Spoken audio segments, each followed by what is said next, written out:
Welcome to pink Tamil channel. இன்றைக்கி நம்ம சேனலில் டொமேட்டோ பன்னீர் செய்ய போகிறோம். வாங்க அதை எப்படி செய்கிறதுன்னு பார்க்கலாம்.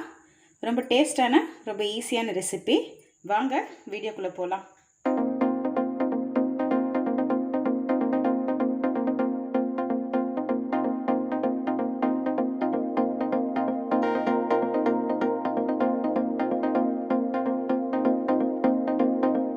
இன்றைக்கி நம்ம பன்னீர் ரெசிபி செய்ய போகிறோம். டொமேட்டோ பன்னீர்.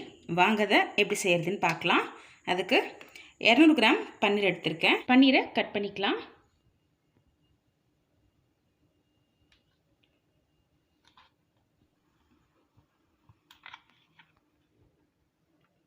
உங்களுக்கு எந்த சைஸ் வேணுமோ நீங்கள் அந்த சைஸ்க்கு கட் பண்ணிக்கோங்க. நான் கொஞ்சம் பெரிய பீஸாகவே போடுறேன்.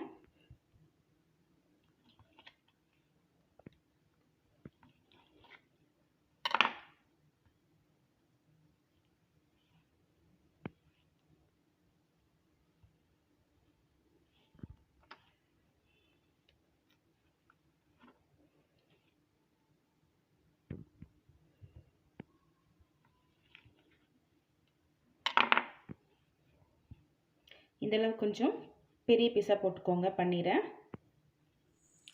பன்னீர் எல்லாமே இந்த மாதிரி கட் பண்ணி எடுத்தாச்சு. இப்போ வாங்க மசாலா ரெடி பண்ணிக்கலாம். ஒரு மிக்ஸி ஜார் எடுத்துக்கோங்க. அதில் நம்ம 4 தக்காளியை கட் பண்ணி எடுத்து வச்சுருக்கேன். இதை ஆட் பண்ணிக்கலாம்.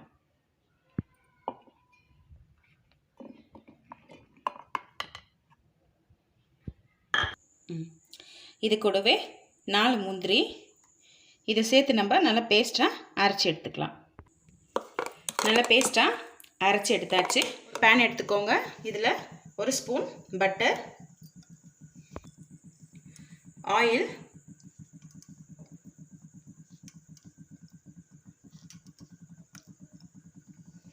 நாலு ஸ்பூன் ஆயில். பட்டர் நல்லா உருகினதும் 1/2 ஸ்பூன் சீரகம் நல்லா பொரிஞ்சதும் கட் பண்ணி வச்சுருக்க ஆனியன்,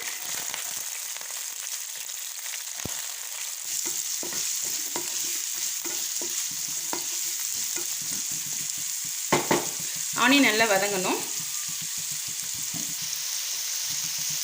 கருவேப்பிலை,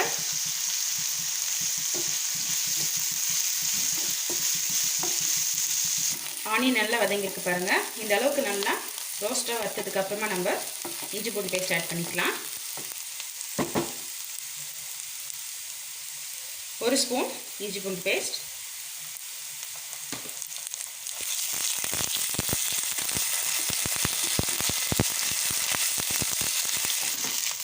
இஞ்சி பூண்டு பேஸ்ட் ஆட் பண்ணி 1 நிமிஷம் நல்லா வதக்கி விடுங்க. இப்போ நம்ம அரைச்சி வச்சுருக்க டொமேட்டோ முந்திரி பேஸ்ட் இதில் ஆட் பண்ணிக்கலாம்.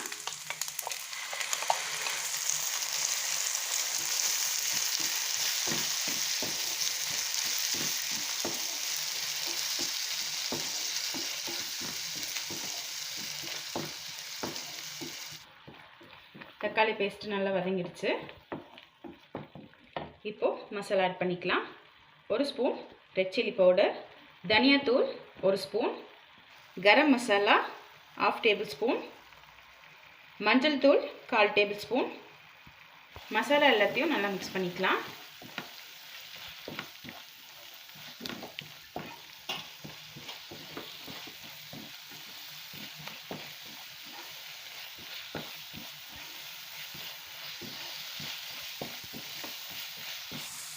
மசாலாவை எண்ணெயிலே நல்லா வறுத்து விடுங்க.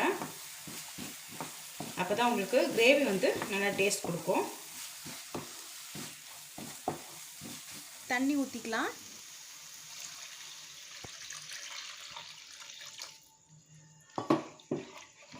கிரேவி உங்களுக்கு எந்த அளவுக்கு திக்காக இருக்கணுமோ அந்த அளவுக்கு தண்ணி ஆட் பண்ணிக்கோங்க.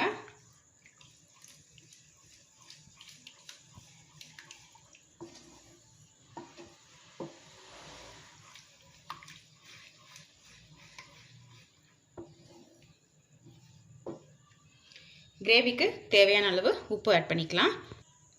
உப்பு,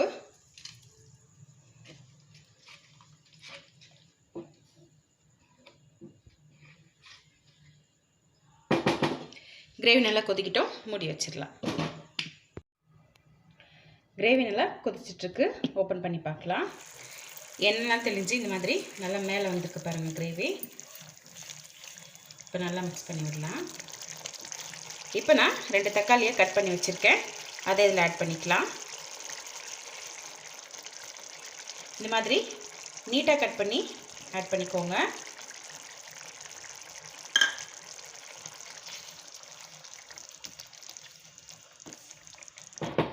இப்போ பன்னீர் ஆட் பண்ணிக்கலாம்.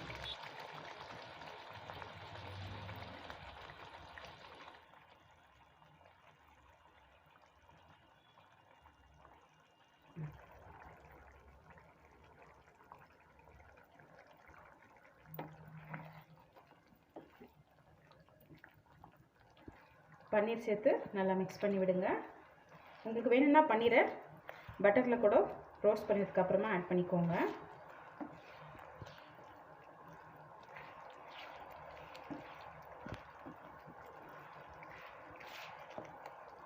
இப்போ கொஞ்சமாக கஸ்தூரி மேத்தி ஆட் பண்ணிக்கலாம்.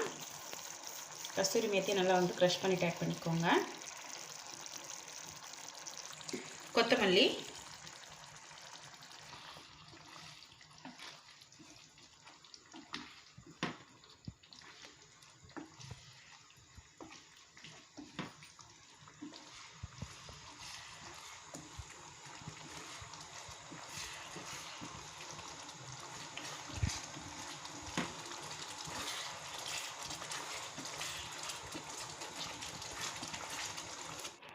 அவ்வளோதாங்க, நம்மளோட டொமேட்டோ பன்னீர் ரெடி ஆகிடுச்சு. நீங்களும் உங்கள் வீட்டில் ட்ரை பண்ணுங்கள்.